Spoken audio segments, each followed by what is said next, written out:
Avengers assemble! Yeah, as you can tell, I really enjoy this movie. Definitely the first big movie of the summer. So after about 4 or 5 years of build up, the Avengers finally here. Here, yeah.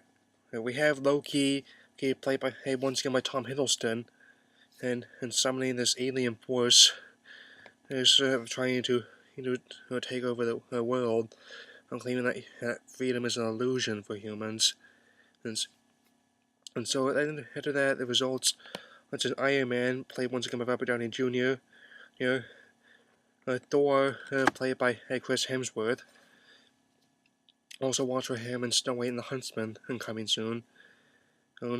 Chris Evans, played by Captain America, played by Chris Evans, and as well as Bruce Banner, better known as the Incredible Hulk, who's now being played by Mark Ruffalo, since I think Edward Norton, maybe he has scheduling conflict, or let's say he asked for a raise and he's was let go.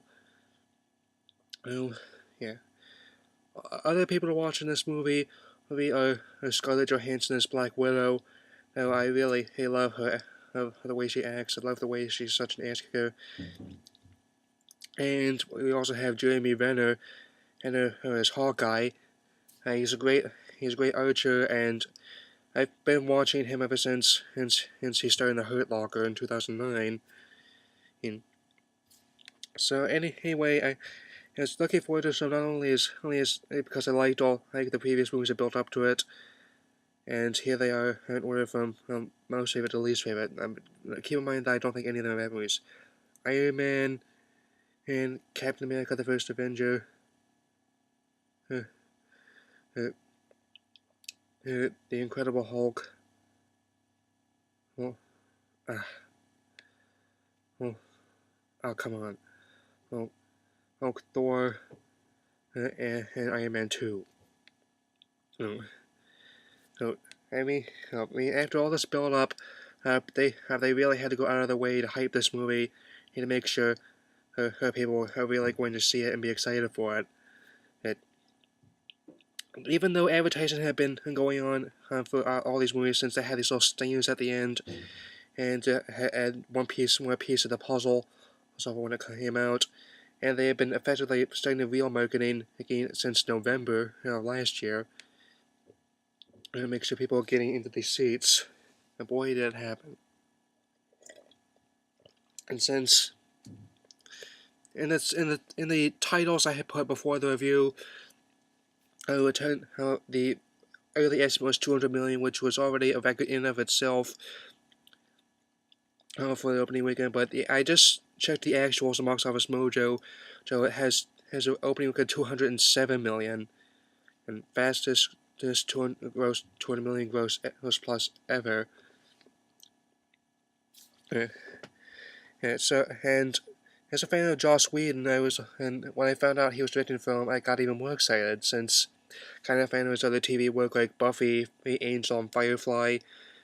I also liked the only other movie directed before this, Serenity. But I think it's suffice to say that Whedon has crossed the realm of cult fandom into a mainstream success with this movie. He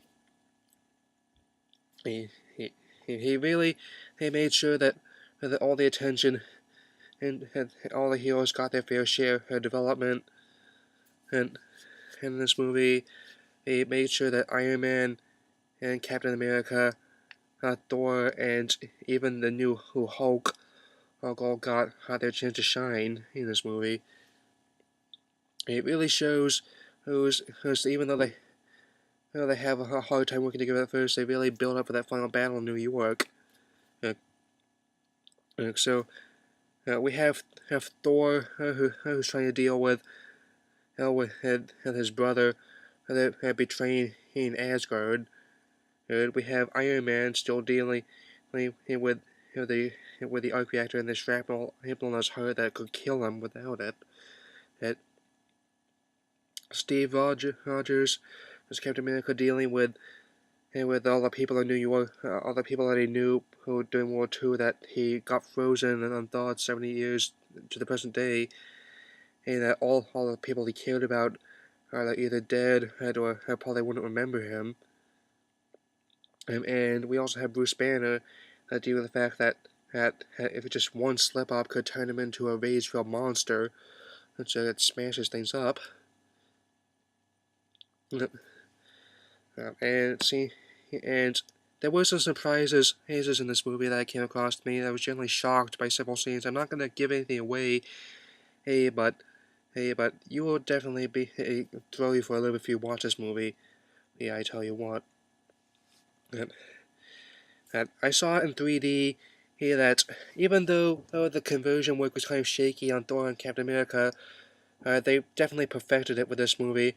It really had an enhanced experience that had a depth half of all the scenes he's examined, and definitely watch for the scenes in the airship if they have. Yeah,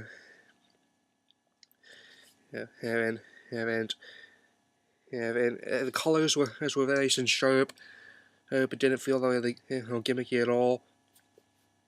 Well, it felt like a genuine enhancement to the experience, which is why I feel 3D should be in a movie. Yes.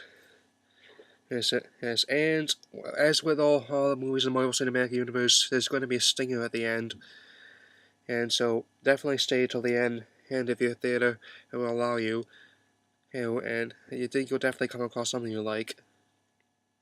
And so, that's all.